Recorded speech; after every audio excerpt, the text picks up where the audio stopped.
Bonsoir les amis, petite vidéo pour rétablir quelques vérités sur toutes les... J'ai même pas les mots. Toutes les choses qui ont pu être dites et récemment par La Dépêche qui a publié 2 articles aujourd'hui. Ce qui les amène quand même à 44 articles sur moi, sur ma personne sans jamais être venu sur place et sans jamais m'avoir demandé mon avis. C'est un concept, c'est pas du harcèlement hein, bien sûr. En avant-propos d'ailleurs, hein, je vous demande de ne pas contacter, harceler ou que sais-je... l'immense journaliste de La Dépêche qui est Max Lagarrigue, hein, qui est une grande victime, mais qui trouve toujours le moyen de raconter n'importe quoi sur moi, ainsi que le maire de Montjoie, à qui je vais répondre. Alors on va commencer par le maire de Montjoie, parce que ça fait un moment que je l'ai en travers, celle-là. Avant même qu'on sorte la vidéo sur l'abattage des cochons, le maire de Montjoie a joué à dire que c'était sur les réseaux sociaux, que c'était moi qui avait tué mes animaux, que mon animal que je disais empoisonné était mort de la maladie d'Ogeski. Alors ça, c'est pas possible parce qu'en fait, un animal, quand il meurt de la maladie d'Ogeski, il met très longtemps, si c'est les cochons, ça met très longtemps à mourir et ça maigrit terriblement. L'animal en question était très beau et bien portant. De l'avis de tous ceux qui l'ont vu, clairement, c'est du poison. On rappellera d'ailleurs que Max Lagarrigue, à l'époque, avait fait un article où sa source policière lui avait révélé que l'animal était mort d'un impact de balle. Alors ben maintenant, moi j'ai l'autopsie. Il y a clairement pas d'impact de balle dans cet animal, comme je le disais. Oh, surprise. Et on a eu droit à un petit coup de Trafalgar, c'est que quand l'animal est parti donc au service vétérinaire à Montauban pour être autopsié, un devis a été envoyé au procureur de la République, le même procureur qui a demandé ma mise en détention et qui m'a fait passer 46 heures de garde à vue pour une vidéo sur Jean-Michel Bailey, sachant que j'étais perquisitionné et mis en garde à vue 2 heures après avoir publié la vidéo, c'est dire comme il était zélé.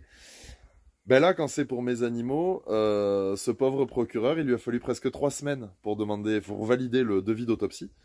Ce qui fait que l'autopsie n'avait aucun intérêt puisque l'animal était dégradé. Donc l'autopsie dit que l'animal est peut-être mort de la maladie d'Ogeski, mais qu'il n'en a pas les symptômes, en fait, que ces symptômes ne correspondent pas à la maladie d'Ogeski, et qu'on ne peut pas savoir s'il est mort empoisonné ou autre, étant donné que l'animal s'est dégradé et que ils expliquent que l'autopsie n'a aucune valeur. Bon, là, nouvel article, Max Lagarrigue a une source. Alors c'est un ami à moi, un proche, mais il veut pas dire qui c'est parce que la personne a peur. La personne, bien sûr, a peur d'avoir des représailles. Et alors là, on a un festival de conneries. Je pensais pas voir ça un jour. Alors déjà, je disposerai de presque 1 million d'euros. Alors la première cagnotte, je vous ai expliqué comment elle avait été intégralement dépensée. Et la deuxième, sur 517 000 euros, j'en reverse 392.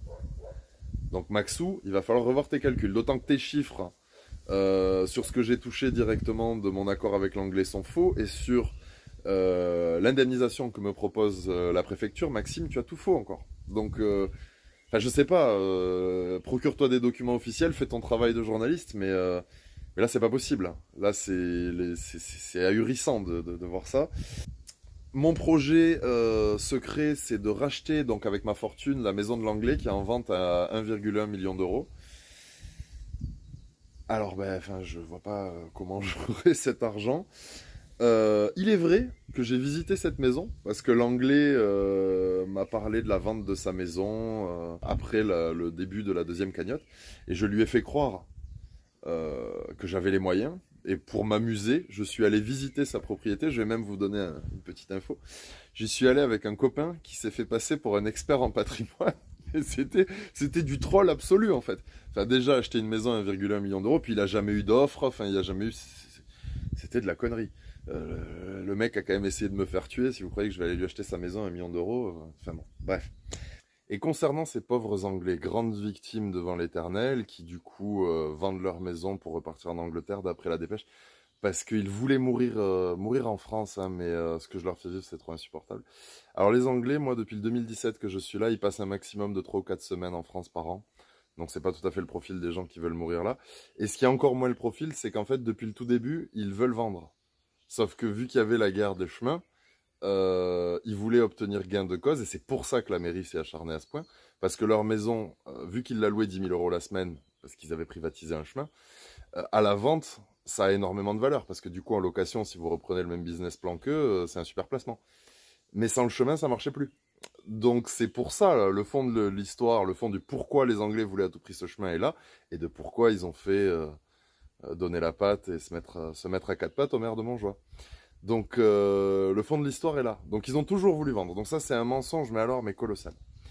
Après, bon, Max Lagarrigue explique que j'ai un patrimoine colossal, donc que je suis millionnaire, que j'ai acheté une ferme. Alors non, on a acheté, il met la surface de ce qu'on a acheté en mètres carrés pour que ce soit choquant, forcément, vu qu'à la campagne on achète des hectares. J'ai acheté 2 hectares et demi, enfin plus exactement c'est mon épouse qui a acheté 2 hectares et demi, avec une grange dessus aménagée, qui est considérée comme un bâtiment à usage de loisir. Donc ne t'en déplaise, Maxime, c'est pas une ferme, et puis celui qui achète une ferme avec 2 hectares pour 40 000 euros, il achète une sacrée ruine.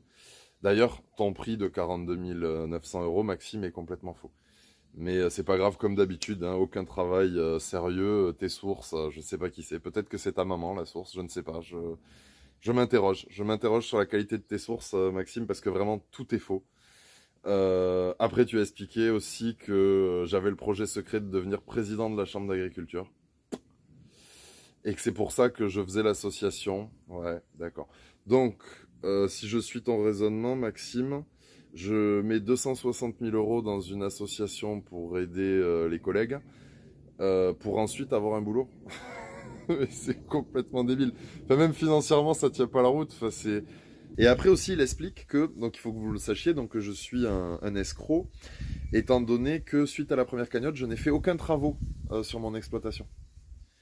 Sauf qu'en fait, même dans la deuxième vidéo, on vous a montré où en quelques mois, on en était déjà au niveau des travaux. La deuxième vidéo qu'on a faite avec Hugo, hein, Papacito. Vous avez pu voir déjà où en était le labo. C'est hors de prix un labo en fait. On a fait donc une conserverie avec des grandes chambres froides et tout pour pouvoir travailler, faire la charcuterie. Qu'on devait commencer en mars si on m'avait pas abattu le cheptel. Et là, depuis l'abattage du cheptel, on a fait des gros travaux.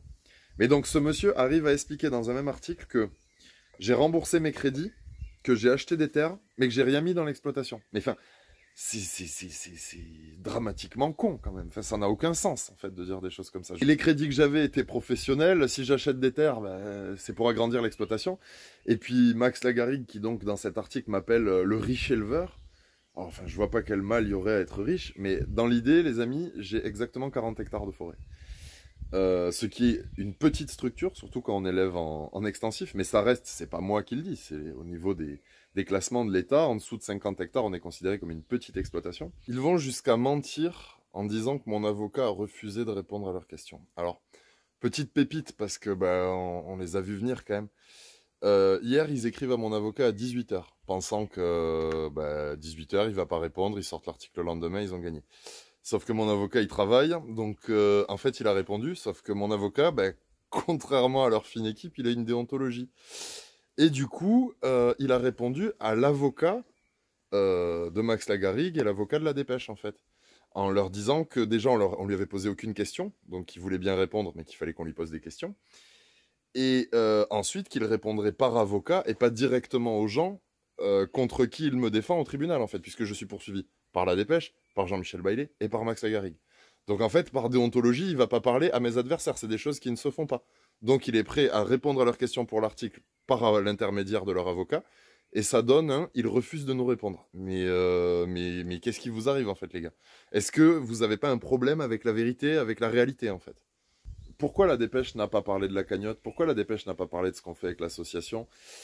Pourquoi la Dépêche, ça très étonnant, ne parle pas du pourquoi le maire ne fait rien? Parce que pourtant la solution, ça fait plus de 6 mois qu'on en a parlé face à face avec le maire et que c'est en vidéo. Je lui propose de me vendre le chemin et que je fasse les travaux ou de faire les travaux. Plus de 6 mois après, avec tout ce qui s'est passé, même la préfecture qui a dû intervenir, le soutien populaire, une pétition à 30 000 signatures passées pour demander qu'on me vende le chemin ou qu'on le refasse.